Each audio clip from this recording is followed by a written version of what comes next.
You'll guide you through how to scale in Blender.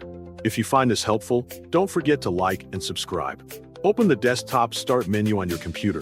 In the search bar, type Blender and wait for the software to appear. Double-click on Blender to launch the program and enter the workspace. Once Blender opens, you will see the default scene with a cube positioned in the center. If needed, create a new project or continue using the default file provided.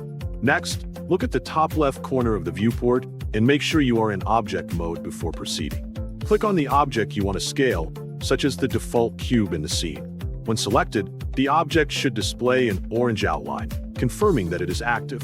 Press the S key on your keyboard to activate the scale function. Move your mouse outward to increase the size of the object, making it larger in the viewport. Move your mouse inward to decrease the size, making the object smaller as needed. Once you are satisfied with the size, left-click to confirm the scaling operation. To scale along a specific axis, press S, then immediately press X, Y, or Z depending on the direction you want.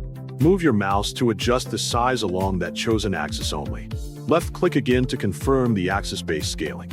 For more precise control, type a number, such as 3, right after pressing S to define an exact scale value. Press Enter to apply the value you entered instantly. Alternatively, you can use the Scale tool from the toolbar on the left side of the screen. Click and drag the colored handles, which are shown in red, green, and blue, to scale the object along specific axes. You can also open the item panel by pressing the N key as a shortcut on your keyboard. In the panel, locate the Transform section and manually adjust the scale values to achieve accurate and controlled results for your object in the scene. This method is especially useful when you need consistent measurements across multiple objects in your project. By combining keyboard shortcuts with manual input, you can work more efficiently and maintain better control over proportions.